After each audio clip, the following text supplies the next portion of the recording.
Hello everyone. तो चलें आज स्टार्ट करते हैं अपना लेक्चर। और लेक्चर में नया टॉपिक है और बहुत इम्पोर्टेंट टॉपिक है साइंटिफिक रिसर्च। एक बार अभी तक जो जो हमने पढ़ा है पीजीबीपी में उसे जल्दी से सेक्शन वाइज रिवाइज कर लेते हैं। सेक्शन 28 से लेकर सेक्शन 44 डी बी तक ये चैप्टर फैला हुआ है। और जैसा आप जानते हैं कि किसी भी चैप्टर का जो पहला सेक्शन है दैट इज चार्जिंग सेक्शन, और चार्जिंग सेक्शन से ये पता लगता है कि कौन कौन सी इनकम और किन किन कंडीशन के सेटिस्फाइड होने पर ये चैप्टर एप्लीकेबल होगा, इस चैप्टर के रूल्स एप्लीकेबल होंगे। क्योंकि आप अलग अलग चैप्टर पढ़ चुके हैं तो ये देखते हैं कि इनकम को निकालने के हर चैप्टर के एक सेपरेट रूल्स हैं। तो सबसे पहले तो जो भी क्वेश्चन आपके सामने आता है तो आपको यही आइडेंटिफाई करना है कि वो सैलरी का क्वेश्चन है, हाउस प्रॉपर्टी का है, कैपिटल गेन का है, अदर सोर्सेज का है या पीजीबीपी का है।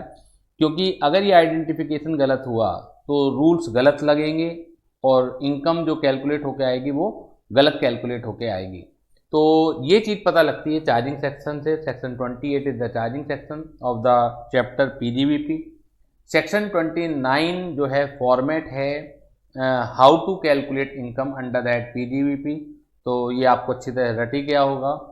सेक्शन 30 से लेकर सेक्शन 37 तक जो सेक्शन है वो हैं एक्सपेंसेस अलाउड के, यानी कि कौन कौन सी डिडक्शन अलाउड हैं in computing the income under that PGBP. इसमें भी दो पार्ट हैं। सेक्शन 30 से लेकर 36 तक जो है वो स्पेसिफिक डिडक्शन हम लोग बोलते हैं। वो क्यों बोलते हैं? क्योंकि विद नेम उन सेक्शनों में आपको कंडीशन और एक्सपेंसेस के नाम के साथ आपको डिडक्शन बताई गई है। एक्सपेंसेस के नाम बताए गए हैं कि जब आप पीजीबीपी की इनकम कैलकुलेट करेंगे तो इनकी इन कंडीशन के सेटिस्फाइड होने पर ये आप एक्सपेंडिचर क्लेम कर सकते हैं। लेकिन सेक्शन 37 जो है वो जनरल डिडक्शन का है। वहाँ नाम स्पेसिफाइड नहीं है, वहाँ कंडीशन स्पेसिफाइड हैं। तो कोई सा भी एक्सपेंडिचर जो उन कंडीशन को सेटिस्फाइड करता होगा जो सेक्शन 37 में गिवन है। और सेक्शन 37 मतलब जो भी आपका मेन क्वेश्चन आएगा, कभी भी फुल क्वेश्चन आएगा इस चैप्टर से, तो 90% उसमें सेक्शन 37 का यूज होना है और 10% बाकी जो सेक्शंस हैं उनका यूज होना है। क्योंकि चाहे आप सैलरी ले लीजिए, चाहे आप स्टाफ वेलफेयर एक्सपेंसेस ले लीजिए, चाहे आप जनरल एक्सपेंसेस ले लीजिए, तो ये जो सेक्शन 37 है वो जनरल प्रिंसिपल ऑफ अकाउंटिंग के आधार पर बना हुआ है कि जो आप अकाउंट्स में प्रिंसिपल लगाते हैं थोड़े बहुत चेंज के साथ, ठीक है, तो वो इनकम टैक्स के नियम को भी आपको याद रखना पड़ेगा, लेकिन वो थोड़े बहुत ही हैं, उनको ध्यान में रखते हुए आप अलाउड या डिसअलाउड की बात कर सकते हैं। सेक्शन 37 के बाद के जो सेक्शन है सेक्शन 38, 39, 40, तो उसमें से कुछ सेक्शन मैंने पढ़ा दिए हैं। जैसे 40 कैपिटल A2 पढ़ा दिया है कि अगर आप स्पेसिफाइड पर्सन को कोई एक्सपेंसेस देते हैं और वो एक्सेसिव है तो जो एक्सेसिव पार्ट है वो डिसअलाउड हो जाएगा। इसके अलावा 48(3) है कि अगर कोई भी एक्सपेंसेस है वो कैश में पेमेंट करते हैं 10,000 से ज़्यादा का in a day in a single person, तो उस केस में वो सारा एक्सपेंडिचर जो भी आप 10,000 से ज़्यादा का पेमेंट करेंगे वो डिसअलाउड हो जाएगा। 43B हम पढ़ चुके हैं कि वो 7 एक्सपेंसेस की लिस्ट है कि अगर आप मर्केंटाइल सिस्टम ऑफ अकाउंटिंग भी रखते हैं तो ड्यू बेसिस पे अलाउड नहीं होने के बाद ड्यू बेसिस पे अलाउड नहीं होंगे, एक्चुअली पेड बेसिस पे अलाउड होंगे। लेकिन अगर उन 7 एक्सपेंसेस का पेमेंट आप कर देते हैं before the date of ROI, तो हम 31 मार्च को ऑल्दो वो ड्यू हैं आपकी बैलेंस शीट डेट पर, लेकिन फिर भी हम अलाउ कर देंगे, लेकिन आपको ROI की डेट से पहले पेमेंट करना है। तो कुछ एक सेक्शन हम 37 के बाद के भी पढ़ चुके हैं और सेक्शन 30 to 37 हम पढ़ चुके हैं। सेक्शन 30 पढ़ चुके हैं, 31 पढ़ चुके हैं, 32 डेप्रीसिएशन का पढ़ चुके हैं, सेक्शन 36 हम कंप्लीट कर चुके हैं और सेक्शन 37 हम लोग कंप्लीट कर चुके हैं। अब बारी आती है सेक्शन 35 की। अपने आप में बहुत इम्पोर्टेंट सेक्शन है ये सेक्शन 35। इसमें एक्सपेंडिचर जो है साइंटिफिक रिसर्च का एक्सपेंडिचर अलाउड है। गवर्नमेंट चाहती है ये एक ऐसा एरिया है, देखिए रिसर्च एंड डेवलपमेंट में आप 10 रिसर्च करेंगे, 9 रिसर्च फेल होंगी, एक रिसर्च काम में आएगी। तो अगर इस एरिया की तरफ ध्यान ना दिया जाए गवर्नमेंट के द्वारा तो कोई भी व्यक्ति वो मोटिवेट नहीं होगा। रिस्क तो है ना साइंटिफिक रिसर्च करने में, क्योंकि फेल हो सकती है, कोई भी उससे बेनिफिट बिजनेस को नहीं आएगा। लेकिन ये भी बात सही है कि बिना रिसर्च के आप आगे के फ्यूचर की कल्पना नहीं कर सकते। यानी कि रिसर्च होती है, रिसर्च एंड डेवलपमेंट में एक्सपेंडिचर किए जाते हैं। कुछ लोग साहस दिखलाते हैं इस बात का, बिना इस बात के डर के कि हमारा जो एक्सपेंडिचर बिल्कुल बेकार हो जाएगा अगर रिसर्च असफल हुई, अनसक्सेस हुई, और होती भी हैं। लेकिन उसमें से कुछ ही रिसर्च सफल होती हैं, लेकिन वो जो रिसर्च सफल होती हैं तो आने वाली जनरेशन के लिए वो बड़ी हेल्पफुल साबित होती हैं। तो दैट्स वाई गवर्नमेंट ने इस एक्सपेंडिचर के लिए एक सेपरेट सेक्शन बनाया है, क्योंकि इस सेक्शन में उन्होंने बहुत सारी बात करनी थी, जिसकी वजह से उन्होंने सेपरेट सेक्शन बनाया है। साइंटिफिक रिसर्च को दो पार्टों में डिवाइड किया जा सकता है, या तो आप इन हाउस रिसर्च करेंगे या आप डोनेशन देंगे। समझिए बात को, इन हाउस का मतलब है कि आप खुद ब खुद अपने एम्प्लॉय, खुद ब खुद मटेरियल लगा रहे हैं, खुद ब खुद इस रिसर्च के काम में लगे हुए हैं। या आप ऐसा कर रहे हैं कि जो लोग रिसर्च के काम में लग रहे हैं उन्हें आप मोटिवेट करेंगे, उनकी हेल्प करेंगे by way of giving donation to those agency. Is it clear? Although उन एजेंसी को आप डोनेट करेंगे तो डायरेक्टली आपके बिजनेस का कोई फायदा होने वाला नहीं है, ठीक है। लेकिन एक बड़ी सोच है कि अगर वो रिसर्च करते हैं तो देर सवेर डायरेक्टली इनडायरेक्टली हमारे बिजनेस को भी इसका फायदा मिलेगा। क्योंकि अगर हर एक कोई ये सोचने लगे, जो छोटे छोटे बिजनेसमैन हैं वो लोग तो यही सोचते हैं, वो लोग डोनेशन कर देते भी नहीं हैं। लेकिन जिनकी जो सोच है वो बहुत ब्रॉडर है तो वो लोग डोनेशन देते हैं, क्योंकि डोनेशन दे के जो एजेंसियां चल रही हैं वो रिसर्च करती हैं, रिसर्च करने के बाद कोई नई टेक्निक्स जन्म लेती है, नई फार्मूला इजाद होता है और उसके बाद बिजनेसेस को बड़ा फायदा होता है। तो दो तरह के एक्सपेंडिचर में डिवाइड किया गया है साइंटिफिक रिसर्च को, और इस बार अमेंडमेंट भी आया है, इसलिए वैसे भी बहुत इंपॉर्टेंट हो जाता है। मैं पहले क्या था वो तो हम बात डिस्कस नहीं करेंगे, अननेसेसरीली कंफ्यूजन क्रिएट होगा। लेकिन पिछले 2-3 सालों से लगातार इसके अंदर अमेंडमेंट आ रहे हैं और इस बार भी अमेंडमेंट आया है। तो दो तरह के एक्सपेंडिचर हैं, या तो इन हाउस है या donation given to outside agency. अगर इन हाउस है, अगर आप खुद कर रहे हैं तो scientific research must relate to the SSC business. ये एक की वर्ड है, इसका ध्यान रखना है कि जो साइंटिफिक रिसर्च है वो एसएससी के बिजनेस से रिलेटेड होनी चाहिए। लेकिन if the SSC is giving donation to outside agency then it should not be necessary कि research should relate to the SSC business line. Is it clear? Suppose कीजिए if you are engage in मतलब अगर आप जैसे मारुति उद्योग limited है या Hyundai motor private limited है, तो आप गाड़ी बनाते हैं, मैन्युफैक्चरिंग करते हैं। अब आप रिसर्च, जितने भी गाड़ी निर्माता हैं वो इस बात के रिसर्च में तो लगे ही होंगे लगातार कि किस तरीके से पेट्रोल का कंजम्पशन, डीजल का कंजम्पशन कम किया जाए। और अगर ऐसा कुछ हो गया, जैसे अभी फिलहाल जो पेट्रोल में एवरेज माइलेज आ रहा है छोटी गाड़ियों का 22 किलोमीटर पर लीटर, 23 किलोमीटर पर लीटर आ जाए, मैक्सिमम आ जाता है, या उसके 1-8 किलोमीटर आगे पीछे आ जा सकता है। लेकिन अगर कोई ऐसा आप इंजन कार्बोरेटर बना लें जिसमें 50 किलोमीटर पर लीटर का एवरेज आ जाए, तो क्या ये मोटर जगत में क्रांति नहीं आ जाएगी? और जो भी कंपनी इस तरह का इंजन बना पाएगी जिसमें जस्ट डबल या ट्रिपल आपका माइलेज हो रहा है, तो क्या बाकी जो कंपनियां हैं वो बिल्कुल ही मार्केट से आउट नहीं हो जाएंगी? आप खुद सोचिएगा। तो हर कोई बिजनेसमैन, अगर आप नए नए इनोवेशन करते हैं, नए नए इनोवेशन करके आप ग्राहक को जल्दी से अपनी तरफ अट्रैक्ट कर सकते हैं। और बहुत तेजी से इस समय भी इस तरह का है, बहुत रैपिडली चेंज आ रहे हैं। पहले कभी इतनी रैपिडली चेंज नहीं आते थे, लेकिन आज की तारीख में इतने रैपिडली चेंज आ रहे हैं, और जो भी रिसर्च में अगर पीछे रह जाएगा तो वो समझ लीजिए वो बिजनेस नहीं कर सकता। तो अगर आप मारुति उद्योग लिमिटेड है, अगर आप डोनेशन दे रहे हैं, डोनेशन जिसे दे रहे हैं वो एजेंसी रिसर्च करती है दवाइयों में, तो भी आपको अपनी इनकम, मारुति उद्योग लिमिटेड को अपनी इनकम निकालते वक्त अलाउड हो जाएगा, ऑल्दो वो रिसर्च उससे डायरेक्टली इनडायरेक्टली रिलेटेड नहीं है। लेकिन अगर मारुति सुजुकी लिमिटेड रिसर्च करती है, खुद रिसर्च करती है, तो वो ऐसी रिसर्च करे जो उसके डायरेक्टली रिलेटेड हो बिजनेस एंड प्रोफेशन से।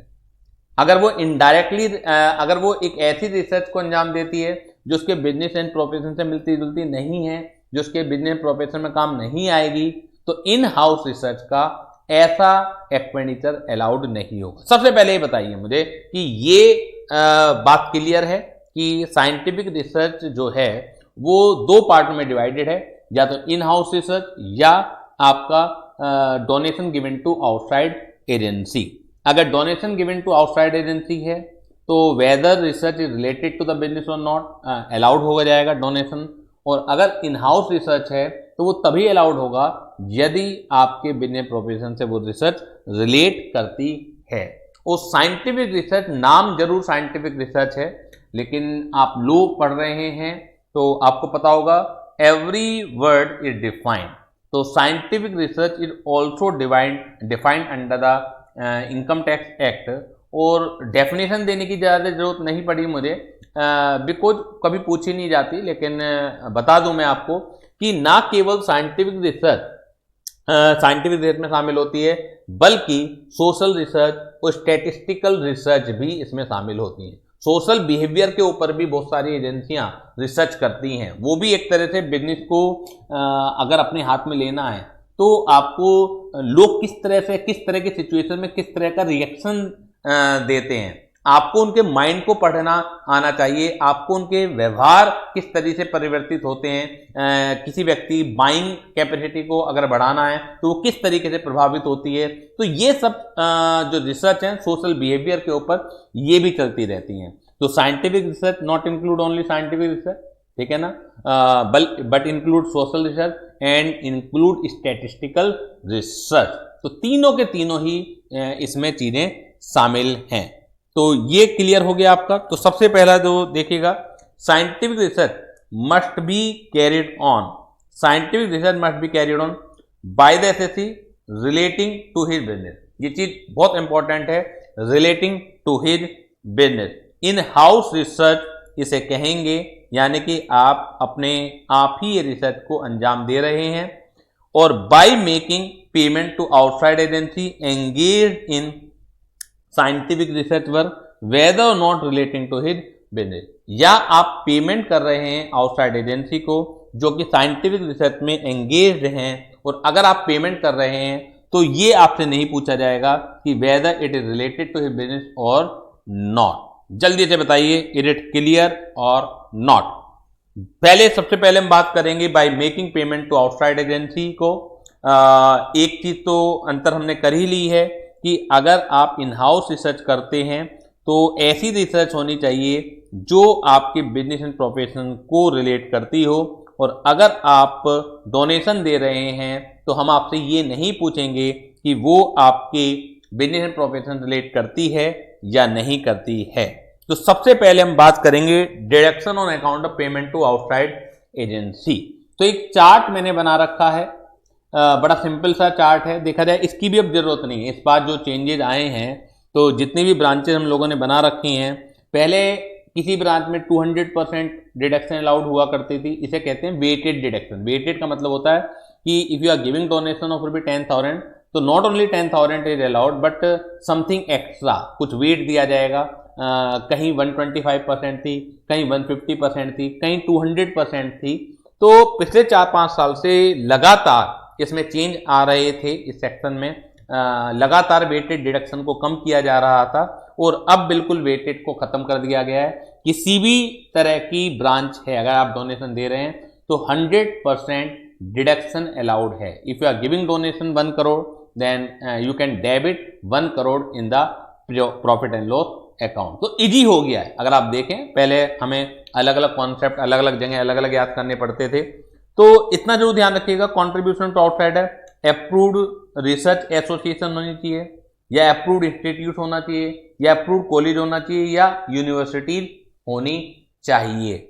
चाहे आप साइंटिफिक रिसर्च के लिए आप डोनेट करें, पहले अलग अलग हुआ करता था मतलब, या सोशल एंड स्टैटिस्टिकल रिसर्च के लिए आप डोनेट करें। तो पहले अलग अलग परसेंटेज हुई करती थी, तो हमें कोई मतलब अब याद रखने की जरूरत नहीं है ना, मैं आपको बता रहा हूं। तो अब 100% डिडक्शन ही अलाउड है।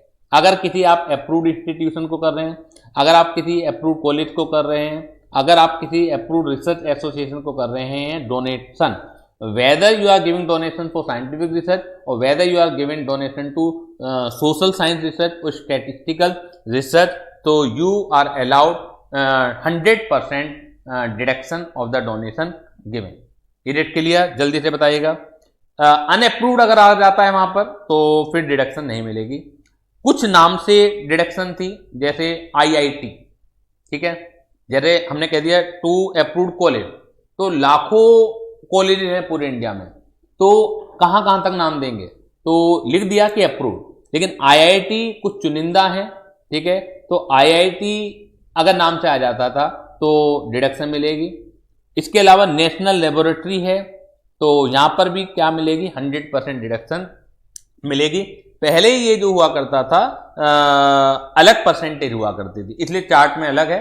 अब तो देखा जाए एक ही जगह हम लिख देंगे कि approved research association, approved universities, approved college, IIT, national laboratory, तो सबको एक ही जगह लिखा जा सकता है और 100% डिडक्शन मिल जाएगी। इसी तरह to approved Indian company engaged in research and development, तो यहां पर भी 100% डिडक्शन मिलेगी। ये समझ लीजिए अप्रूव्ड इंडियन कंपनी का मतलब क्या है, अप्रूव्ड कॉलेज, अप्रूव्ड यूनिवर्सिटी, ये तो अलग बात है, ये IIT। सपोज कीजिए कि रिलायंस कंपनी है, वो R&D के काम में लगी हुई है, ठीक है ना, रिसर्च एंड डेवलपमेंट में वास्तव में लगी हुई भी है। इतनी बड़ी कंपनी है, पूरे मतलब इंडिया की तो सबसे नंबर 1 कंपनी है ही, पूरे वर्ल्ड में भी उसका नाम आता है। तो बड़े बिजनेस बिना R&D के नहीं चल सकते, तो रिसर्च एंड डेवलपमेंट में लगे हुए हैं, और रिसर्च एंड डेवलपमेंट में अपने प्रॉफिट का ना बहुत हैवी एक्सपेंडिचर आपको इनकर करना पड़ता है। अब अगर मैं एक SSC हूँ, मैं दान देना चाहता हूँ, मैं चाहता हूँ कि आने वाली पीढ़ी के लिए कुछ भला हो, नए नए रिसर्च एंड डेवलपमेंट हो, तो मैं अपने बिजनेस में से निकाल के कुछ दान देना चाहता हूँ। अब रिलायंस कंपनी को दान देना चाहता हूँ, तो वो भी डिडक्शन आपको अलाउड हो जाएगी, ऑल्दो वो IIT नहीं है, ऑल्दो वो नेशनल लेबोरेटरी नहीं है, ऑल्दो वो कॉलेज नहीं है, ऑल्दो वो यूनिवर्सिटी नहीं है। तो द लास्ट पॉइंट है to approved Indian company engage in research and development. इसकी भी कुछ कंडीशन है, तो उन कंडीशन को आपको याद रखने की जरूरत नहीं है। ये मान लिया जाएगा कि वो कंडीशन सेटिस्फाइड करती होंगी, और अदरवाइज पेपर में आ जाएगा कि वो कंडीशन सेटिस्फाइड नहीं और आपने किसी कंपनी को दान दिया है, तब डिडक्शन नहीं मिलेगी। बिना देखिए, जब भी आपको कोई डिडक्शन दे रहे हैं, एक्सपेंस अलाउड कर रहे हैं, कुछ ना कुछ कंडीशन तो अटैच होंगी, बिल्कुल फ्री नहीं हो सकता, विदाउट एनी रेस्ट्रिक्शन। आपको ऐसा नहीं है कि अपनी मर्जी से कोई भी एक्सपेंडिचर करें और डिडक्शन मिल जाएगी। कुछ ना कुछ रेस्ट्रिक्शन यानी कुछ ना कुछ कंडीशन जरूर लगा रखी होंगी। तो इजी बहुत हो गया है ये चीज, यानी कि अब आपको अलग अलग तरह की कैटेगरी को याद रखने की जरूरत नहीं है।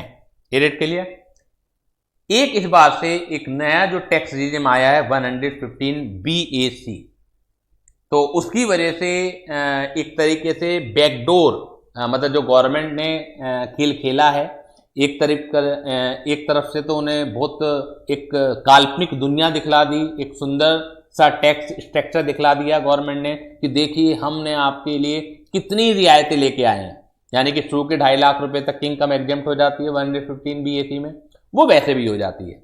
अगले 2,50,000 पर 5% टैक्स लगता है, वो नॉर्मल टैक्स रिजिम में भी लगता है, 115 BAC में भी ये लगता है। लेकिन 5 लाख के बाद की जो दुनिया है वो अलग है 115 BAC की और नॉर्मल टैक्स रिजिम की। नॉर्मल टैक्स रिजिम में अगले 5 लाख 1 से लेकर 10 लाख रुपए तक की इनकम पर 20% टैक्स लगता है, यानी कि सीधे 5 से एकदम छलांग लगा दी गई और 20% के टैक्स ब्रैकेट में आपको पहुंचा दिया गया। लेकिन पूरी इनकम टैक्स में आपको ढेरों रियायतें मिलती हैं। जो लोग ये दलील देते हैं कि ये जो टैक्स एग्जम्पशन है आज के सिनारियो में 2.5 लाख की इनकम बहुत कम है, तो गवर्नमेंट उन्हें एक आईना दिखलाना चाहती थी कि 2.5 लाख क्यों कम है, आपको अलग अलग और भी तो कई सारी डिडक्शन मिल ही रही हैं, और जब आप देखते हैं वो तो एक तरह से परिवार में एक आदमी की काफी इनकम एग्जम्प्ट हो जाती है, ठीक है।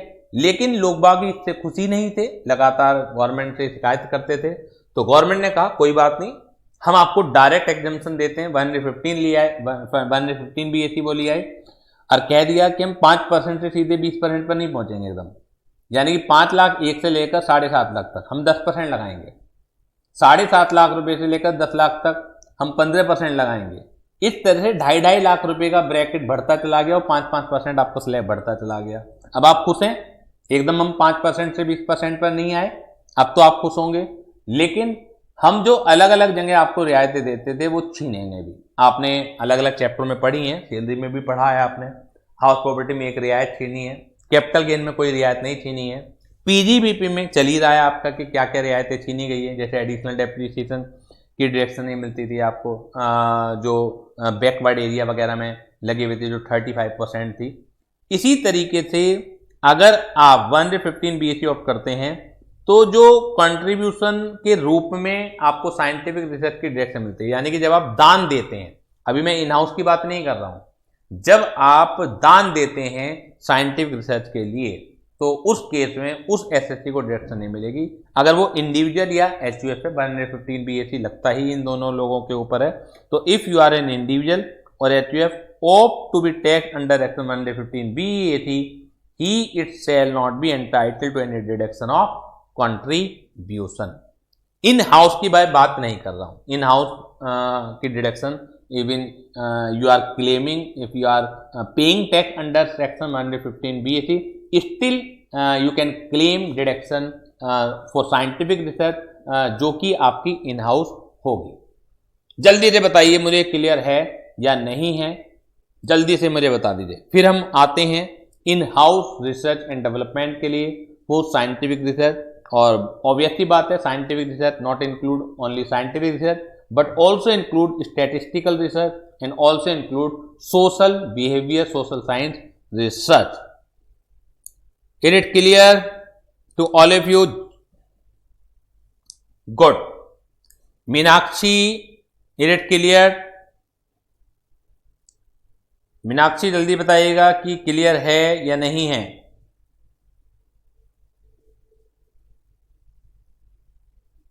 गुड। अब आ जाते हैं हम लोग इन हाउस रिसर्च पर। अब हम आ जाते हैं इन हाउस साइंटिफिक रिसर्च पर। इससे बहुत ध्यान से आपको समझना है, इसकी जो ब्रांचेज हैं वो काफ़ी फैली हुई हैं, इसकी जो जड़ें हैं वो काफ़ी गहरी हैं इन हाउस रिसर्च की। पहले जड़ें आपकी कंट्रीब्यूशन जब आप करते थे, डोनेशन जब आप देते थे, उसकी भी काफ़ी गहरी थी। लेकिन इस बार के जो अमेंडमेंट है, पिछले 3-4 साल से जो अमेंडमेंट चल रहा है, लगातार डोनेशन के ऊपर ही चेंजेस आ रहे थे। तो अब जाके वो इस साल से बिल्कुल एस्टेब्लिश हो गया है कि हम सबको एक ही आंख से देखेंगे और सबको 100% डिडक्शन देंगे। नहीं तो पहले कहीं कुछ था, कुछ जगह कुछ था, कुछ जगह कुछ था। इन हाउस रिसर्च, ठीक है, अगर आप खुद करते हैं तो इसमें भी दो बातें हैं, या तो रेवेन्यू एक्सपेंडिचर हो सकता है या कैपिटल एक्सपेंडिचर हो सकता है, या तो रेवेन्यू एक्सपेंडिचर हो सकता है या कैपिटल एक्सपेंडिचर हो सकता है। इसके अलावा before the date of commencement of business भी खर्चा हो सकता है और after the date of commencement भी खर्चा हो सकता है। यानी कि आप कोई दवाइयों की कंपनियां खोलना चाहते हैं, कोई ड्रग इंडस्ट्री खोलना चाहते हैं। देखिए आज की तारीख में कोई भी नया व्यापार आप देखते होंगे, समझते होंगे, घरों में बात होती होंगी कि बड़ा चैलेंजिंग है। अगर आप पुराने ढर्रे पर आप चाहते हैं कि मेरा काम चल जाए तो ग्राहक आपके पास क्यों आएगा? पुराने सर्विसेज तो उसे मिल ही रही हैं, पुराने तौर तरीकों से तो बहुत सारे मार्केट में प्लेयर हैं, तो वो आपके पास ही क्यों आएगा? या तो आप प्राइस बहुत ज़्यादा कम्पिटिटिव रखें, बहुत ज़्यादा सस्ता रखें, लेकिन देखा जाए बाकी प्लेयर भी आज की तारीख में बहुत ज़्यादा प्राइसेस लेके तो काम चला नहीं रहे, वो भी बहुत लिमिटेड मार्जिन पर काम कर रहे हैं। तो बहुत ज़्यादा चैलेंजिंग है आज की तारीख में, ठीक है। तो उस केस में वही आदमी जीत पाएगा जो एक नए थॉट्स, एक नए आइडिया के साथ आएगा। वो नया थॉट्स, नया आइडिया, अगर आपकी खासतौर पर कोई इंडस्ट्री ऐसी है जिसमें नए आइडिया, ऐसा नहीं है कि आपने सोचना शुरू करा कोई नया आइडिया आ गया, रिसर्च एंड डेवलपमेंट की जरूरत है। माना कोई आप दवाइयों की मैन्युफैक्चरिंग कंपनी खोलना चाह रहे हैं, तो आप मार्केट में सिप्ला है, मैनकाइंड है और बड़ी बड़ी कंपनियां हैं, सब कंपनियां हर तरह की दवाइयां बना रही हैं। अब आपकी नई कंपनी है, आपके ऊपर कौन विश्वास करेगा। लेकिन अगर कोई एक ऐसी दवाई आप बना पाए जो आज की तारीख में मैनकाइंड है, सिप्ला है, वो मैन्युफैक्चरिंग नहीं कर रही है, ठीक है, तो आपकी कंपनी चल जाएगी। Is it clear?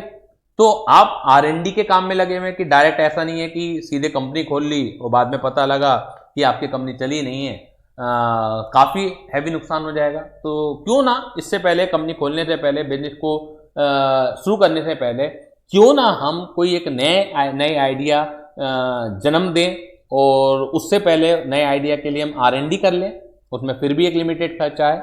तो बहुत सारे लोग कमेंसमेंट से पहले भी खर्चा करते हैं, वो वास्तव में वो ठीक भी है, ठीक है। तो कमेंसमेंट से पहले जब आप खर्चा करेंगे, आप बिजनेस तो कुछ कर नहीं रहे, आपकी कोई सेल्स तो है नहीं, तो किस तरह से वो खर्चा अलाउड होगा, कैसे खर्चा अलाउड होगा?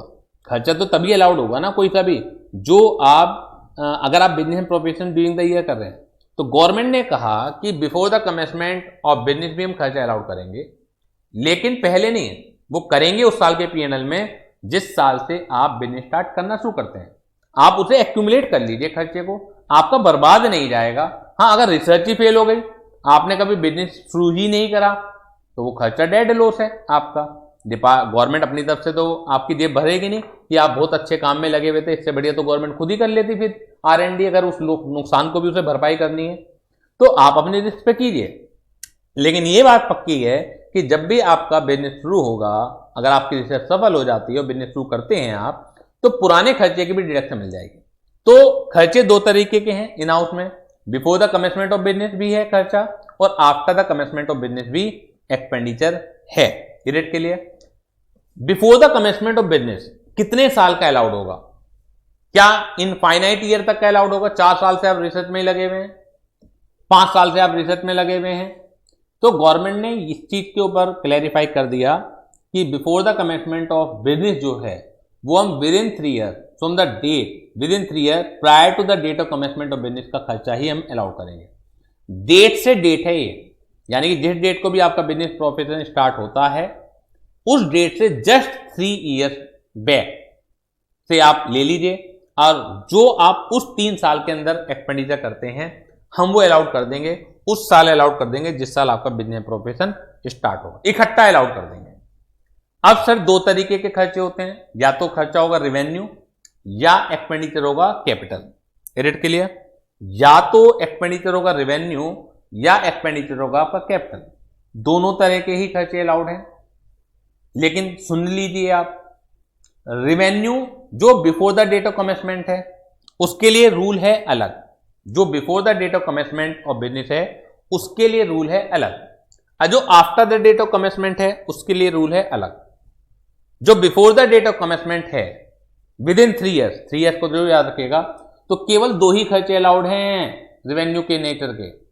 एक तो जो स्टाफ पर्सनल लगा हुआ है, एम्प्लॉयड लगे हुए हैं, साइंटिस्ट लगे हुए हैं, या और एडमिनिस्ट्रेटिव स्टाफ लगा हुआ है, बैक एंड स्टाफ लगा हुआ है, तो उनकी सैलरी, एक तो वो, और एक जो रिसर्च करने में मटेरियल यूज होता है, एक उसकी कॉस्ट। लेकिन इसके अलावा स्टेशनरी एक्सपेंसेस हैं, रिपेयर में और जनरल एक्सपेंसेस के नाम पे बतेरे खर्चे होते हैं, तो वो कुछ अलाउड नहीं है। ये मैं बात कर रहा हूं रेवेन्यू एक्सपेंडिचर की और before the commencement of business की। लेकिन अगर after the commencement of business का खर्चा है तो every type of revenue expenditure is allowed at deduction. अंतर को बहुत ध्यान से आपको समझना है, डिफरेंस को समझना है कि before the commencement of business अगर रेवेन्यू एक्सपेंडिचर है तो 2 ही तरह के रेवेन्यू एक्सपेंडिचर अलाउड हैं, एक तो सैलरी और दूसरा रॉ मटेरियल। लेकिन अगर after the commencement of business है, अगर after the commencement of business है तो उस केस में each and every type of revenue expenditure is allowed at deduction. जल्दी बताइए मेरे साथ, क्लियर है? अब बात आती है कैपिटल की, कैपिटल एक्सपेंडिचर की। कैपिटल एक्सपेंडिचर चाहे बिफोर हो चाहे आफ्टर हो, रूल एक ही है, लैंड को छोड़कर हर तरह का कैपिटल एक्सपेंडिचर अलाउड है, एक्सक्लूडिंग लैंड। अगर आपने कोई बिल्डिंग खरीदी तो जो सुपर स्ट्रक्चर का पार्ट होगा उसकी जो कॉस्ट होगी वो अलाउड है, लेकिन उसमें लैंड की वैल्यू हटा दी जाएगी। क्वेश्चन आपको बताएगा, ठीक है, या वो लैंड को अलग देगा बिल्डिंग को अलग देगा, तो आप बिल्डिंग को अलाउ कर दीजिएगा, लैंड को मत अलाउड कीजिएगा। यदि वो इंक्लूडिंग लैंड देता है तो वो बता देगा कि लैंड की इसमें कॉस्ट इतनी है, तो लैंड अलाउड नहीं होगी। तो कैपिटल के लिए, एक्सपेंडिचर के लिए बिफोर भी वही रूल है और आफ्टर भी वही रूल है, वहां कोई भेदभाव इन्होंने नहीं किया है। जल्दी से मुझे बता दीजिए कि डिफरेंस क्लियर हुआ कि नहीं हुआ, जल्दी बता दीजिएगा। और आपकी हेल्प के लिए मैंने चार्ट बना रखा है। अब बहुत ही सिंपल तरीके से मैं चार्ट को बनाया है कि देखते ही आपको एक एक चीज क्लियर हो जाएगी। इतने सिंपल तरीके से मैं इस चार्ट को ड्राफ्ट किया है कि देखते ही आपको एक एक चीज क्लियर हो जानी है। जल्दी से मुझे अपने जवाब भेजिए कि इज इट क्लियर और नॉट, इज इट क्लियर और not. Please tell me clear हो गया या नहीं हुआ है। ये चार्ट मैंने ड्राफ्ट कर रखा है, देखते ही आपको आराम से याद हो जाएगा। और एक सेक्शन है 35(2)AB, ये कंपनी के लिए ही लगता है, जो अभी तक आपने पढ़ा वो हर एक के लिए लगता है। और सेक्शन 35(2)AB ये कंपनी के लिए लगता है, उसमें भी कुछ कंडीशन है कि who is engage in manufacturing, जो कि एंगेज है मैन्युफैक्चर ऑफ एनी आर्टिकल और थिंग एक्सेप्ट आर्टिकल और thing specified in 11th schedule, उनके ऊपर ये सेक्शन लगता है। तो अब उसमें भी चेंज नहीं है, देखा जाए तो उसमें भी कोई चेंज नहीं है। पहले कभी शुरुआत में 200% डिडक्शन हुआ करती थी 35(2)AB में, फिर 150% डिडक्शन की गई, अब 100% डिडक्शन ही कर दी गई है। सर ये अदर देन 11th शेड्यूल क्या है, एक जानकारी के लिए मैं बता देता हूं आपको। 11th शेड्यूल में नॉन प्रायोरिटी सेक्टर डिफाइंड है, जिस पर गवर्नमेंट नहीं चाहती कुछ ध्यान देना। गवर्नमेंट को रिवेन्यू वैसे बहुत मिलता है, जैसे टोबैको इंडस्ट्री है आपकी, बियर इंडस्ट्रीज हैं। अब क्या इस चीज के लिए भी गवर्नमेंट मोटिवेट करेगी? ऑल्दो पैसा रिवेन्यू बहुत मिलता है, आपने कोरोना काल में भी देखा होगा, सब कुछ बंद कर दिया गया, लेकिन जो बियर की दुकानें हैं उन्हें ओपन रखी गई, क्योंकि गवर्नमेंट को बहुत ज़्यादा टैक्स मिलता है इसके ऊपर। गवर्नमेंट अपना खजाना तो भरना चाहती है, वो कहती है कि जी बताइए कोरोना काल में अगर पैसा नहीं कमाएंगे तो कैसे काम चलेंगे, हमें देश चलाना है। लेकिन एक आम आदमी को परिवार भी चलाना है, अगर उसके काम धंधे बंद कर देंगे तो बेचारा वो परिवार कैसे चलाएगा, ये भी सोचने वाली बात थी। खैर, इन बातों से हटके हम आते हैं अपने सब्जेक्ट की तरफ। तो 11th शेड्यूल में जो हैं आपकी टोबैको इंडस्ट्री हैं, बियर इंडस्ट्रीज हैं, और भी इस तरह की जो खराब चीज़ें हैं वो सारी 11th शेड्यूल के अंदर हैं। तो गवर्नमेंट क्या ये कहेगी कि यार तुम एक ऐसी टोबैको, ऐसी बियर का मतलब फॉर्मूला खोजो, रिसर्च लगाओ कि बस एक बार आदमी पी जाए उसे तो बस मदहोश हो जाए और वो उसकी लत को छोड़ ही ना पाए। रिसर्च कीजिए आपने, हम इस चीज़ के लिए आपको डिडक्शन देंगे। तो ऐसा नहीं है कि जो इंडस्ट्री हैं वो रिसर्च नहीं करती होंगे, लेकिन भाई गवर्नमेंट की तरफ से प्रमोशन इस चीज़ का अच्छी बात नहीं है कि गवर्नमेंट उन्हें डिडक्शन भी दे रही है इस चीज़ का, क्योंकि ये डिडक्शन देने का मतलब क्या है, आप मोटिवेट कर रहे हैं इस चीज़ के लिए कि लोग आएँ, आगे आएँ, और ये देश का भला करने वाली चीज़ है। तो 11th शेड्यूल का मतलब ये होता है, ठीक है। और इस सेक्शन में other than land and building की डिडक्शन मिलेगी। जैसे जो नॉर्मल केस है उसमें लैंड की नहीं मिलती थी लेकिन बिल्डिंग की मिल जाती थी, लेकिन सेक्शन 35(2)AB जो सेक्शन है उसमें ना तो लैंड की डिडक्शन मिलेगी आपको, ना बिल्डिंग की मिलेगी। और सेक्शन 35(2)AB में prior to the commencement of business की भी डिडक्शन नहीं मिलती, सिर्फ और सिर्फ after the commencement of business की डिडक्शन मिलती है। It clear?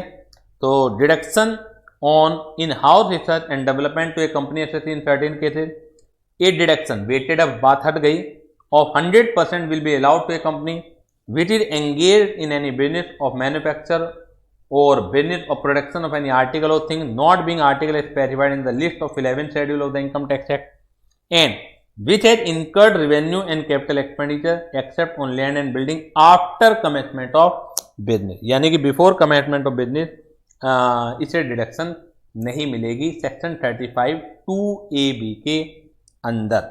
जल्दी से बताइएगा कि इज इट क्लियर और नॉट, इज इट क्लियर और नॉट। जल्दी से बता दीजिएगा कि ये क्लियर है कि नहीं है।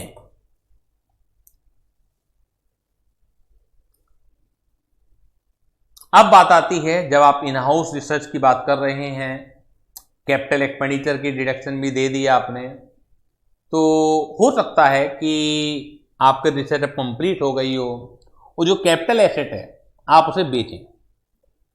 क्लियर है? तो बेचने पर क्या होगा, क्योंकि देखिए आप इनकम टैक्स जैसा सब्जेक्ट पढ़ रहे हैं, तो हमें हर स्टेज का टैक्स ट्रीटमेंट सीखना पड़ता है। जब आप खरीदेंगे तो क्या होगा, जब आप बेचेंगे तो क्या होगा, तो हर स्टेज का हमें ट्रीटमेंट पता होना चाहिए। जैसे मैं बार बार लिंक भी कराता हूं, पीजीबी में एक एम्प्लायर की बात होती है। एम्प्लायर अगर अपने एम्प्लॉय पे खर्चा करता है तो क्या होगा। हमने सेक्शन 36(1) में बात की कि बोनस और कमीशन दे रहा है तो 43B में अलाउड की कंडीशन लगा के वो अलाउड हो जाता है। लेकिन साथ ही साथ ये भी तो देखना पड़ेगा कि बोनस और कमीशन जो एम्प्लॉय को मिल रहा है उसके हाथ में क्या होता है, वो फुल्ली टैक्सेबल होता है। हमने सेक्शन 36(1) में बात की कि अगर एम्प्लॉय अपने एम्प्लॉय का मेडिकल इंश्योरेंस करा रहा है तो अलाउड हो जाता है अदर देन केयर। लेकिन हमें ये भी तो देखना पड़ेगा कि एम्प्लॉय के हाथ में क्या होगा जब उसे बोनस और कमीशन, जब उसे मेडिकल इंश्योरेंस उसे दिया जाएगा, तो होने के लिए तो परक्यूटेड है, लेकिन ये टैक्स फ्री परक्यूटेड है। तो जब आप इस तरीके से लिंक करके पढ़ेंगे तो चीजों को, तो वो रिटेन ज्यादा रहेंगी। केवल आपको दिमाग इस समय यही नहीं लगाना कि पीजीबी में क्या ट्रीटमेंट है, आपको साथ के साथ ये भी देखना है कि इसके कॉन्सिक्वेंसेस क्या दूसरे चैप्टरों पर भी पढ़ते हैं। तो जब आप कैपिटल एसेट बेचेंगे तो ये कैपिटल एसेट है, बेचेंगे तो कैपिटल गेन लगना चाहिए। तो ये देखना पड़ेगा कि sale of a capital asset का ट्रीटमेंट क्या होगा। एक तो तरीका है without using in the business and profession में बेच दें आप, यानी कि साइंटिफिक रिसर्च खत्म हुई, एज इट इज आपने बाहर की बाहर उसे बेच दिया। एक ये है कि after being used in the scientific research you want to use in normal business also. एक बिल्डिंग थी, साइंटिफिक रिसर्च के लिए बनाई गई थी, यूज हो गई, अब साइंटिफिक रिसर्च खत्म हो गई, लेकिन उस बिल्डिंग का नॉर्मल बिजनेस में भी तो यूज हो सकता है। तो नॉर्मल बिजनेस में यूज हुआ कुछ समय, उसके बाद बेची आपने तो क्या होगा। तो बात समझ में आती है बात आपके, कि अगर आप कोई साइंटिफिक रिसर्च एसेट को बेचते हैं, कैपिटल एसेट को बेचते हैं, बिना नॉर्मल बिजनेस में यूज करे हुए, बिना ऑर्डिनरी बिजनेस में यूज करे हुए, तो क्या होगा, और अगर आप इसे पहले बिजनेस में यूज करते हैं तो क्या होगा। एक चीज मुझे बताइए कि जो साइंटिफिक रिसर्च में एसेट यूज हो रही होगी, कैपिटल एसेट, क्या उस पर डेप्रिसिएशन क्लेम होना चाहिए या नहीं होना चाहिए? जल्दी से मुझे सोच के बताइएगा, क्या उस पर डेप्रिसिएशन क्लेम होना चाहिए या नहीं होना चाहिए, जो एसेट आपकी साइंटिफिक रिसर्च में यूज हो रही है? प्लीज टेल मी फास्ट, जल्दी से बताइए कि क्या उसके ऊपर डेप्रिसिएशन क्लेम होना चाहिए या नहीं होना चाहिए? मनीषा, नहीं होना चाहिए। वेरी गुड, नहीं होना चाहिए। क्योंकि आप अगर साइंटिफिक रिसर्च के लिए कोई 1 करोड़ का प्लांट खरीदते हैं तो पूरा का पूरा 1 करोड़ प्लांट पीएनएल अकाउंट में डेबिट हो जाता है। अगर आप नॉर्मल प्लांट खरीदते हैं other than for scientific research, तो उसके ऊपर 15% डेप्रिसिएशन मिलता है भाई, क्योंकि पूरी कॉस्ट अलाउड हो रही है। तो ऐसा तो हो नहीं सकता कि सेक्शन 35 लगाने के बाद आप पहले कैपिटल एक्सपेंडिचर की डिडक्शन लीजिए और सेक्शन 32 में उसकी आप डेप्रिसिएशन भी लीजिए, तो ऐसा तो हो नहीं सकता। तो पूरी की पूरी कॉस्ट क्योंकि अलाउड हो जाती है, तो डेप्रिसिएशन का कोई क्वेश्चन अराइज नहीं होता है। ये रेट क्लियर? अब जब आप इसे नॉर्मल बिजनेस में यूज करेंगे, तो नॉर्मल बिजनेस में यूज करेंगे तो नॉर्मल बिजनेस में इसी श्रेणी के और भी प्लांट, और भी बिल्डिंग, और भी फर्नीचर होंगे। किसी के ऊपर 15% डैप लग रहा होगा, किसी के ऊपर 10% डैप लग रहा होगा, तो उनका तो एक ब्लॉक बना हुआ होगा, उनका तो एक ब्लॉक बना हुआ होगा। अभी तक तो ये एसेट उस ब्लॉक का पार्ट नहीं थी, क्योंकि इसके ऊपर डेप्रिसिएशन नहीं लगता था। अब ये उस ब्लॉक का पार्ट बनेगी। तो आप ये बताइए, उस ब्लॉक के पार्ट बनाने में जो हम लेते हैं actual cost of the asset acquired and put to use, तो क्या लेंगे एक्चुअल कॉस्ट? अगर आपने 1 करोड़ रुपए का प्लांट पहले खरीदा भाई, जो साइंटिफिक रिसर्च में यूज हो चुका है, तो अब ये नॉर्मल कोर्स ऑफ बिजनेस में यूज हो रहा है, तो जो भी रेलेवेंट ब्लॉक होगा उस ब्लॉक का ये पार्ट बनेगी। तो मुझे बताइए कि उस ब्लॉक में किस वैल्यू पे ली जानी चाहिए please. Manisha, Neel, very good logic, logical answer है। लेकिन ज्यादातर केस में लॉजिक ही कॉन्सेप्ट भी होते हैं, कुछ ही जगह तो अंतर होता है, तो जहां अंतर है वहां तो अच्छी तरह याद करना है हमें, लेकिन ज्यादातर केस में लॉजिकल ही कॉन्सेप्ट है। तो लेकिन जैसे मैं पहले ही बता चुका हूं कि हर चीज इन्हें लिखनी पड़ती है, बिना लिखे कुछ नहीं होगा। तो आपने एक सेक्शन पढ़ा होगा डीम्ड कॉस्ट ऑफ एक्विजिशन वाला, डेप्रीसिएशन का मैंने डीम्ड एक्चुअल कॉस्ट है, बल्कि डीम्ड एक्चुअल कॉस्ट, जहां पर एक्चुअल कॉस्ट की डेफिनेशन दी हुई है सेक्शन 43 में, उसी की एक्सप्लेनेशन है। सारी की सारी एक्सप्लेनेशन मैंने पढ़ा दी थी कि अगर आप गिफ्ट देते हैं तो क्या होगा, अगर जो बिल्डिंग पहले प्राइवेट यूज में हो रही थी बिल्डिंग को बिजनेस प्रोफेशन में यूज में लाते हैं तो क्या होगा, उसमें एक्सप्लेनेशन नंबर 1 छोड़ दी थी मैंने। तो जब आप डेप्रीसिएशन का असाइनमेंट खोलेंगे तो वहां एक्सप्लेनेशन नंबर 1 में लिखा हुआ है कि जो एसेट, चाहे वो बिल्डिंग हो चाहे वो कार हो, कुछ भी हो, वहां तो सिंपल एसेट की बात करी हुई है कि जो एसेट पहले साइंटिफिक रिसर्च में यूज हो चुकी थी और बाद में वो बिजनेस में यूज हो रही है, तो वो नील वैल्यू पर आएगी। It clear? वो नील वैल्यू पर आएगी। It clear? और अगर नील वैल्यू पर आ गई, अब अगर सेल होती है, चाहे 2 दिन बाद ही सेल हो जाए वो, तो आप उसे ब्लॉक की वैल्यू में से माइनस करेंगे जो भी सेल प्राइस होगा। अब ब्लॉक का ट्रीटमेंट आपको पता है कि कैपिटल गेन कब आएगा कब नहीं आएगा, डेप्रीसिएशन कब लगेगा कब नहीं लगेगा। अगर ब्लॉक सीज हो रहा है सेल करने के बाद उस एसेट को, तो डेप्रीसिएशन तो क्लेम होगा नहीं, क्योंकि निगेटिव की WD भी नहीं आएगी, तो फिर कैपिटल गेन लगा दीजिएगा सेक्शन 50 में। यानी कि जो भी ब्लॉक का ट्रीटमेंट है वो एज इट इज एप्लीकेबल हो जाएगा, मुझे इसमें कुछ नया नहीं पढ़ाना। अब आप कहेंगे सर ब्लॉक का ट्रीटमेंट तो आप भूल चुके हैं, तो ये आपको देखना है।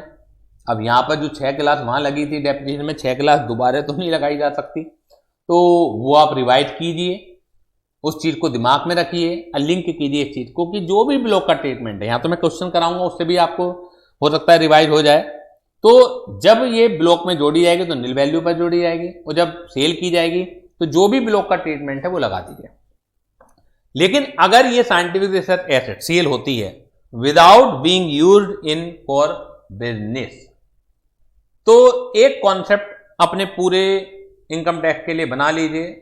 इन जनरल 90% लगता है ये कॉन्सेप्ट, 10% नहीं लगेगा तो वहां स्पेसिफिकली याद कर लेंगे। आज ये कॉन्सेप्ट पहले भी लग चुका है कई जगह टर्मिनल डेप्रीसिएशन बैलेंसिंग चार्ज में, कि जितनी कॉस्ट आपको जिस चैप्टर में अलाउड हुई थी उतने तक की रिकवरी तो उसी चैप्टर में टैक्सेबल होगी, और अगर उससे एक्स्ट्रा रिकवरी हो रही है तो उस चीज के लिए नॉर्मल हेड होता है, किसी भी चीज के लिए एक नॉर्मल हेड बना रखा है हमने, तो वहां टैक्सेबल होगा।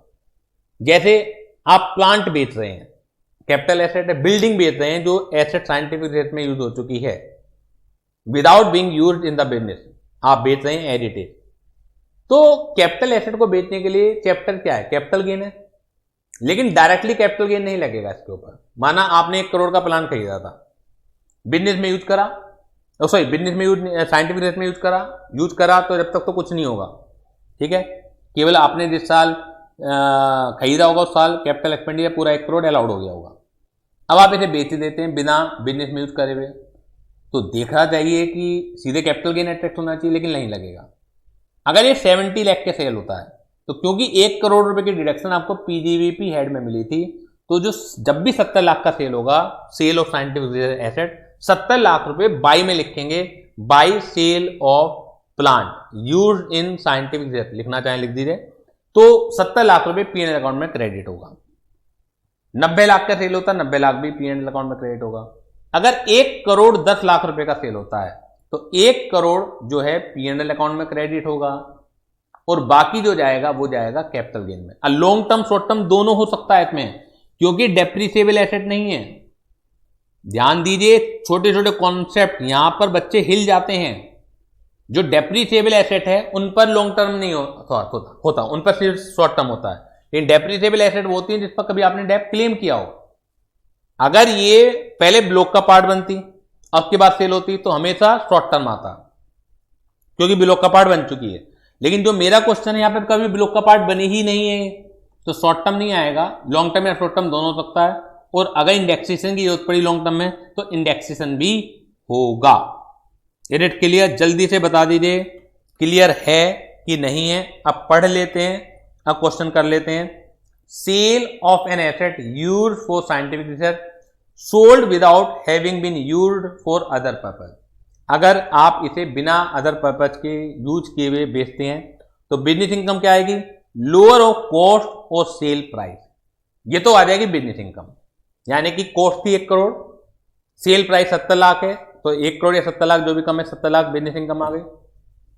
90 लाख की सेल हुई तो लोअर ऑफ कॉस्ट और सेल प्राइस, तो कॉस्ट थी 1 करोड़, सेल प्राइस है 90 लाख, आपका आ गया बिजनेस इनकम। अगर ये 1 करोड़ 10 लाख की सेल होती है तो लोअर ऑफ कॉस्ट और लोअर ऑफ सेल प्राइस, तो यहां पर कॉस्ट कम है तो 1 करोड़ आपकी पीजीवीपी इनकम आ गई। कैपिटल गेन, कैपिटल गेन आएगा sale price minus cost of asset. Long term या शॉर्ट टर्म दोनों हो सकता है, लॉन्ग टर्म या शॉर्ट टर्म दोनों ही हो सकता है। Is it clear? और ये ऑलवेज निकलेगा, बैलेंसिंग चार्ज में का कॉन्सेप्ट नहीं लगेगा जब सेल प्राइस आपका ज्यादा जाए। वहां पे तो ध्यान दीजिएगा कहां पर क्या क्या डिफरेंस है। बैलेंसिंग चार्ज में सपोज कीजिए आपकी 90 लाख रुपए का सेल हो रहा है, सपोज की ये एसेट 90 लाख की सेल हो रही है जो 1 करोड़ रुपए की ली थी आपने, तो 90 लाख पीजीबीपी में आएंगे पहले, और कैपिटल गेन भी साथ के साथ निकलेगा। Sale price 90 lakh minus cost of acquisition 1 crore, या तो लॉस निकल जाएगा। समझ में आ रही बात? 90 लाख रुपए पहले पूरे पीजीबी में टैक्सेबल करेंगे, और कैपिटल गेन तो जैसे निकालते हैं वैसे ही निकलेगा। Is it clear? Balancing charge को अगर आप दोबारा से याद करें, जो इलेक्ट्रिसिटी कंपनी में एसेट यूज होती थी, वहां पर कैपिटल गेन निकलेगा ही तब जब सेल प्राइस आपका कॉस्ट से ज्यादा जाएगा। यहां पर ये नियम नहीं है, यहां पर सेल प्राइस कुछ भी हो, दोनों चैप्टर एक साथ अट्रैक्ट करेंगे। जल्दी से बताइए मुझे क्लियर हुआ या नहीं हुआ। और अगर after having been used for business है तो first added in relevant block of asset at nil value, और thereafter sale price of asset shall be deducted from the block. अब आपको कुछ ध्यान बस समझ आ रहा होगा कैपिटल गेन मैंने क्यों पहले कराया। बहुत सारे लोग कैपिटल गेन को पहले नहीं कराते, डायरेक्ट बिजनेस प्रोफेशन, और आपको लगता है कि वो समझ में आ गया है। देखिए ये हमारे हाथ में है। मैं अगर आपको कैपिटल गेन से लिंक करूं ही ना, कॉन्सेप्ट पूरे के पूरे छोड़ दूं, मैं डिडक्शन तो मैंने बता ही दी थी आपको। अब मैं इस चीज को दिमाग में आपके लाऊं ही ना कि जब ये सेल होगी तो क्या होगा, तो यार बढ़ाई दी है। बहुत जल्दी जल्दी हमारे क्वेश्चन निकल के आ जाते हैं और आपको ये पता भी नहीं लगता, बहुत सारे कॉन्सेप्ट तो छोड़ रखे हैं हमने। तो सारा का सारा खेल लिंक्स का है, और लिंक करने में आपकी भी पूरी मेहनत हमें जरूरत पड़ती है। क्यों? क्योंकि आपको समय समय पर रिवाइज करना होता है हर चीज।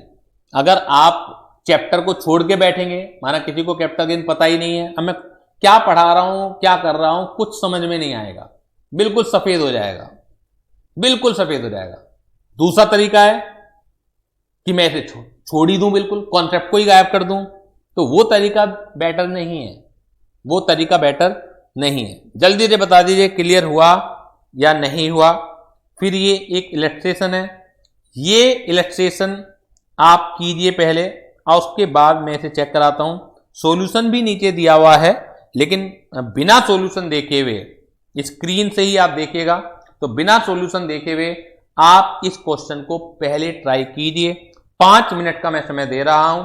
जब तक आप ट्राई नहीं करेंगे, जब तक अपने हाथ से नहीं करेंगे क्वेश्चन को, तो परमानेंट मेमोरी में फिक्स नहीं होगा। क्वेश्चन आया है सर यहां पर कैपिटल लॉस भी आ सकता है ना अगर बिना यूज करे सेल करेंगे? वेरी गुड, हाँ आ सकता है, बिल्कुल कैपिटल लॉस भी आ सकता है। अगर सेल प्राइस कम है आपका, कॉस्ट से भी कम है, तो लॉस ही आएगा। इवन अगर सेल प्राइस ज्यादा भी है तो भी कुछ केसेस में लॉस आ सकता है। अगर लॉन्ग टर्म है, क्योंकि कॉस्ट को हम इंडेक्स भी करते हैं, फिर तो हो सकता है इंडेक्स कॉस्ट ऑफ एक्विजिशन ज्यादा आ जाए सेल प्राइस से, लॉस आ सकता है, बिल्कुल आ सकता है। जल्दी से आप ट्राई करें इसे क्वेश्चन को। 5 मिनट का मैं आपको समय दे रहा हूं और 5 मिनट के बाद मैं आपको कराऊंगा। स्क्रीन साइज को मैं बड़ा कर देता हूं जिससे आपको क्वेश्चन इजीली दिख जाए। जल्दी बताइए हो गया नहीं हो गया?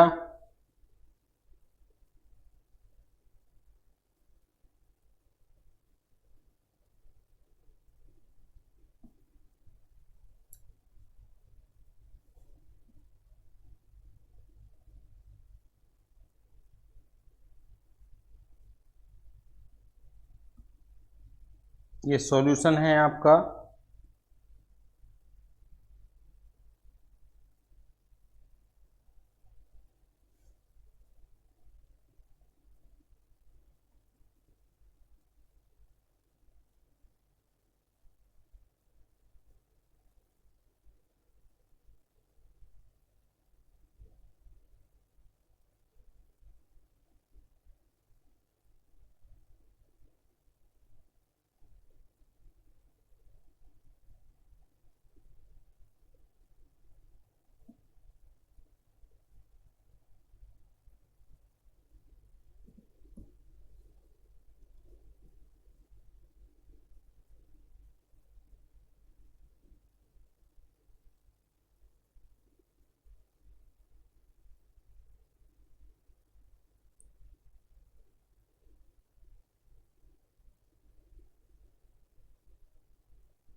चलिए वापस आइए, अब मैं खुद करा देता हूं इसे। वह तो सॉल्यूशन दिया हुआ है इसका। R proceed in asset for scientific research for 15 lakh in the previous year 2010-11, यानी कि before 10 year. During the previous year 2021 the said asset cease to be use for scientific research, यानी कि अब साइंटिफिक रिसर्च का काम खत्म हो गया है, उससे बाहर आ गई है। The following information also submitted to you. Profit from business before depreciation 5 lakh है, अभी डेप्रीशिएशन लगा नहीं है, उससे पहले के प्रॉफिट 5 लाख है। जो रिटन डाउन वैल्यू है ब्लॉक ऑफ एसेट की एड ऑन 1 अप्रैल 2020 10 लाख है, तो 10 लाख पर 15% डेप भी लगेगा। Edit clear? तो वो डेप प्रॉफिट में से घटाया जाएगा, तो प्रॉफिट आएंगे after depreciation. The scientific research asset if use for business shall be eligible for depreciation 15%, यानी कि साइंटिफिक रिसर्च एक में जो एसेट है वो ऐसी है कि अगर वो बिजनेस में यूज की जाती तो 15% वाला रेट ही एप्लीकेबल था, यानी कि जो ब्लॉक 10 लाख का दिख रहा है आपको, इसी ब्लॉक का पार्ट है वो। Compute the total income if scientific research asset is sold for 30 lakh assuming it is sold without using the business और if it is sold after using the business. अगर बिना बिजनेस में यूज करे cell होती है तो क्या होगा? सबसे पहले तो मैं पीजीपी का प्रॉफिट निकाल लीजिएगा। 5 लाख का, सॉरी 5 लाख का प्रॉफिट एक दे रखा है आपको पीजीबीपी का, लेकिन इसमें से अभी 1.5 लाख रुपए का आपको डेप्रिसिएशन भी लेस करना है। ये रेट क्लियर? तो 3,50,000 का प्रॉफिट ये बचा पीजीबीपी का आफ्टर क्लेमिंग डेप्रिसिएशन। अब बिजनेस में तो यूज हो नहीं रही, 30 लाख जो आपकी एसेट है 15 लाख की 30 लाख में सेल हुई है आपकी, ये बिजनेस में तो यूज हो नहीं रही, तो बिजनेस में यूज हो नहीं रही तो ब्लॉक का तो पार्ट बनेगी नहीं। तो जब 30 लाख की सेल होगी तो 15 लाख का बिजनेस प्रॉफिट हो रहेगा, क्योंकि 15 लाख रुपए की आपने खरीदी थी 2010-11 में और 15 लाख रुपए आपको डेबिट हो गए होंगे, उस साल का प्रॉफिट आपने कम कर लिया होगा पीजीबीपी का। तो अब आप बढ़ा लीजिए, आपको नुकसान हुआ ही कहाँ है, बल्कि वो प्रॉफिट ही हो रहा है। तो अब आप अपने प्रॉफिट को बढ़ा लीजिए, 15 लाख रुपए पीजीबीपी की इनकम आएगी, तो पीजीबीपी की इनकम आ गई 18,50,000। क्लियर? जल्दी से बताइएगा, ये रेट क्लियर? ये आ गई पीजीबीपी की इनकम। जल्दी से बताइए क्लियर है या नहीं है? क्लियर है ये चीज? अब आती है बात कैपिटल गेन की। कैपिटल गेन सिंपल है, sale consideration 30 lakh, sale consideration 13 lakh minus index cost of acquisition 15 lakh into 301 और डिवाइड बाय 10-11 का इंडेक्स नंबर, डिवाइड बाय 10-11 का इंडेक्स नंबर। तो 15 लाख को जब आप इंडेक्स करेंगे तो जो भी वैल्यू आएगी वो 30 लाख में से आप माइनस कर दीजिएगा, तो निकल के आ जाएगा आपका लॉन्ग टर्म कैपिटल गेन। जल्दी से बताइएगा। इसी को हमने ठीक ठाक प्रेजेंटेशन के साथ ये दिखला रखा है। बिजनेस इनकम 5 लाख है, इसमें 1,50,000 आपका डेप भी जाएगा 3,50,000। और जो प्रॉफिट हुआ है on sale of scientific research asset 15 lakh रुपए ये भी है उस साल का बिजनेस प्रॉफिट, तो 18,50,000 है बिजनेस इनकम। और लॉन्ग टर्म कैपिटल गेन क्या आएगा 30 लाख और 30 लाख में से आपको ये घटाना है index cost of acquisition. Index cost of acquisition घटाना है। 15 लाख आपकी कॉस्ट थी, 301 इंडेक्स नंबर इस ईयर का है, और 10-11 का जो भी इंडेक्स नंबर होगा वो आप माइनस कर दीजिएगा, तो आपकी आ जाएगा कैपिटल गेन। जल्दी बताइएगा। और अगर आप इसे बिजनेस में यूज करने के बाद लेस करते हैं, बिजनेस में यूज करने के बाद करते हैं, तो बिजनेस इनकम 5 लाख, डेप्रीसिएशन नील क्यों आया वो देख लीजिएगा, क्योंकि पहले आप वर्किंग नोट्स में ब्लॉक बनाएंगे। 10 लाख रुपए ओपनिंग डब्ल्यूडीबी थी, add asset acquired and put to use nil value पर आएगी, और क्योंकि नील वैल्यू पर आएगी तो जब भी सेल होगी है तो इस ब्लॉक में से सेल होगी, और आपको पता है जब भी कोई एसेट ब्लॉक में सेल होती है तो ब्लॉक में से माइनस हो जाता है मैक्सिमम उतना जितना ब्लॉक की वैल्यू होगी। तो ब्लॉक की वैल्यू 10 लाख है और सेल प्राइस है इसका 30 लाख, तो 10 लाख तो यहां से माइनस हो जाएंगे और बाकी चला जाता है शॉर्ट टर्म कैपिटल गेन में। तो बिजनेस इनकम 5 लाख आ गई और शॉर्ट टर्म कैपिटल गेन आ गया 20 लाख, तो टोटल इनकम आ गई आपकी 25 लाख। तो जिन्हें डेप्रीसिएशन का कॉन्सेप्ट क्लियर होगा उन्हें बिल्कुल भी दिक्कत नहीं पड़ेगी, बल्कि और मजा आएगा कि माइंड चल तो रहा है, कुछ लग तो रहा है कि कोई सब्जेक्ट हम पढ़ रहे हैं। लेकिन अगर आपके पुराने कॉन्सेप्ट क्लियर नहीं है तो देखिए इस तरह के कॉन्सेप्ट में दिक्कत आएगी। उनके लिए फिर वही अच्छा है कि भैया ये कॉन्सेप्ट लीव कीजिए आप और लक के ऊपर जाइए कि पेपर में शायद ये कॉन्सेप्ट ना पूछे जाएं, तो लक बाई चांस है उनके लिए। लेकिन ये कोई तरीका नहीं है कंपटीशन की तैयारी करने का। जल्दी से बता दीजिए कि ये क्लियर, कॉन्सेप्ट क्लियर हो गया। अब बात आती है अनएब्जॉर्ब्ड कैपिटल एक्सपेंडिचर और साइंटिफिक रिसर्च। जैसे मैंने कल भी बताया था आपको, डेप्रीसिएशन की वजह से लॉस नहीं हो सकता, फैमिली एक्सपेंडिचर फैमिली प्लानिंग के एक्सपेंडिचर की वजह से लॉस नहीं हो सकता, वहां रेवेन्यू भी है और कैपिटल भी है। लेकिन साइंटिफिक रिसर्च में क्या है, रेवेन्यू एक्सपेंडिचर अगर है और लॉस आ रहा है तो आप पूरा डेबिट कीजिए, लेकिन कैपिटल एक्सपेंडिचर जो अलाउड है उसकी वजह से बिजनेस एंड प्रोफेशन चैप्टर के अंदर लॉस नहीं होना चाहिए। इसका मतलब है सारे खर्चे पहले निपटा लीजिए, कैपिटल एक्सपेंडिचर और साइंटिफिक को बाद में डेबिट कीजिएगा अगर प्रॉफिट है, और अगर नहीं है तो उसे हम कहेंगे unabsorbed capital expenditure on family planning. Sir क्या होगा, वही होगा जो मंजूर खुदा होगा। मंजूर खुदा यानी कि जो डेप्रीसिएशन का होगा, यानी कि जो ट्रीटमेंट में अनएब्जॉर्ब्ड डेप्रीसिएशन के लिए बताऊंगा वही treatment unabsorbed expenditure on family planning के लिए बताऊंगा, और वही ट्रीटमेंट में बताऊंगा unabsorbed capital expenditure on scientific research के लिए। जल्दी से बताइए क्लियर हुआ या नहीं हुआ। जैसे एक इलस्ट्रेशन है, बिजनेस इनकम है अनलिमिटेड की before allowing expenditure on scientific research 2,50,000, company has incurred the following expenditure on scientific research during the previous year 2021, revenue expenditure on scientific 2,60,000, capital expenditure on scientific 5 lakh. तो पहले आप revenue expenditure घटाएंगे। अब profit आपके पास 2,50,000 थी और revenue expenditure आपके पास 2,60,000 है, पूरा माइनस कर दीजिए, बिजनेस लॉस आ जाएगा आपका 10,000। यानी कि रेवेन्यू एक्सपेंडिचर को क्लेम करने के बाद अगर बिजनेस लॉस भी आता है तो जायज है वो, लेकिन क्योंकि ऑलरेडी बिजनेस लॉस आ चुका है तो अलाउड तो हमारे कैपिटल एक्सपेंडिचर भी होते हैं 5 लाख रुपए, तो होने के लिए तो 5 लाख रुपए से लॉस और बढ़ना चाहिए था, यानी कि लॉस आना चाहिए था 5,10,000, लेकिन नहीं आएगा। हम इसका जो ट्रीटमेंट करेंगे वो unabsorbed capital expenditure on scientific research के लिए करेंगे। बिजनेस लॉस नाम नहीं आएगा, बिजनेस लॉस का नाम नहीं आएगा। बिजनेस लॉस आएगा 10,000 और जो 5 लाख बचेंगे वो बचेंगे unabsorbed capital expenditure on scientific research. जल्दी से बताइएगा क्लियर है कि नहीं है, जल्दी से बताइएगा। देखिए 2 क्वेश्चन हैं आपके पेपर के क्वेश्चन हैं, जैसे मैंने आपको बताया डोनेशन से रिलेटेड हैं आपके। तो पहले तो बड़े टेक्निकल क्वेश्चन हुआ करते थे, क्योंकि जरा जैसी बात का कि डोनेशन आपने किसको दिया, साइंटिफिक रिसर्च के लिए दिया, सोशल साइंस के लिए दिया, स्टैटिस्टिकल रिसर्च के लिए दिया, हर चीज में जरा जैसे अंतर थे। अब कोई भी डिफरेंस नहीं है, बड़ा सिंपल सा कॉन्सेप्ट हो गया है। X limited furnishes the following particular for the previous year 2021, compute the deduction allowance under section 35, while computing its business income. Amount paid to Indian Institute of Science Bangalore for scientific research. बताइए डिडक्शन मिलेगी नहीं मिलेगी? Amount paid to Indian Institute of Science Bangalore for scientific research मिलेगी या नहीं मिलेगी? जल्दी से बताइए। मिलेगी तो कितनी मिलेगी? 100% मिलेगी। तो आप 1 लाख रुपए का डिडक्शन दे देंगे। अमाउंट पेड टू IIT, नाम से ही आ गया, ये भी मिल जाएगी डिडक्शन 2.5 लाख रुपए की। Amount paid to Z Limited, a company registered India which has its main object scientific research and development. तो मैंने बताया था कि अगर आप किसी कंपनी को देते हैं तो वो भी मिल जाएगी।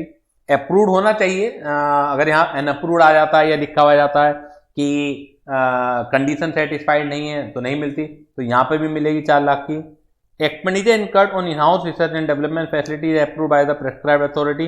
Revenue expenditure on scientific research 3 lakh की मिल जाएगी ये। और कैपिटल एक्सपेंडिचर 750 है, लेकिन इसमें कॉस्ट ऑफ लैंड है 5 लाख। ये 5 लाख है, ये थोड़ा सा मिस प्रिंटिंग हो गई है, तो 5 लाख है, तो 2.5 लाख की मिल जाएगी, 5 लाख रुपए की नहीं मिलेगी। Rate clear? और नीचे इस तरह से प्रेजेंटेशन आ जाएगी कि कितना एक्सपेंडिचर आपने इनकर किया है, क्या परसेंटेज है और अमाउंट ऑफ डिडक्शन कितनी मिलने वाली है। नेक्स्ट क्वेश्चन मई 2011 में 4 नंबर का आया हुआ है। Praveen Kumar has furnished the following particular relating to payment made to our scientific research for the year ended 31 March 2021। Payment made to K research limited, जब तक कुछ नहीं कहा हम अलाउड मान लेंगे, या तो एडजस्टमेंट दी भी होगी। देखिए दिया हुआ है के research limited and LMN college approved research institution. नहीं दिया हुआ होता, आप नीचे वर्किंग नोट में एजम्पशन लिख के आइए कि आपने अप्रूव्ड मान लिया है। कॉन्सेप्ट जरूर लिख के आना पड़ेगा। Payment made to LMN college, तो LMN कॉलेज भी लिखा हुआ है, अप्रूव्ड, इसकी भी मिल जाएगी। पेमेंट मेड टू OPQ, अब क्योंकि जो अप्रूव्ड थे उनके सामने लिखा हुआ है, इसका मतलब है जो बचे वो अनअप्रूव्ड होंगे, तो 10 लाख की डिडक्शन नहीं मिलेगी। Payment made to national laboratory, इसके लिए अप्रूव लिखा हुआ होना जरूरी नहीं है, क्योंकि अलग कैटेगरी थी। IIT, नेशनल लेबोरेटरी, इनकी मिल ही जाएगी। Machinery purchase for in house research, capital expenditure है, मिल ही जाएगी। Salary to staff engage in house research, तो इसकी भी मिल जाएगी, रेवेन्यू एक्सपेंडिचर है। तो बस 8 लाख को छोड़कर बाकी की डिडक्शन आपको मिल जाएगी। जल्दी से बताइए क्लियर हुआ कि नहीं हुआ? जल्दी से बताइए कि क्लियर हुआ कि नहीं हुआ?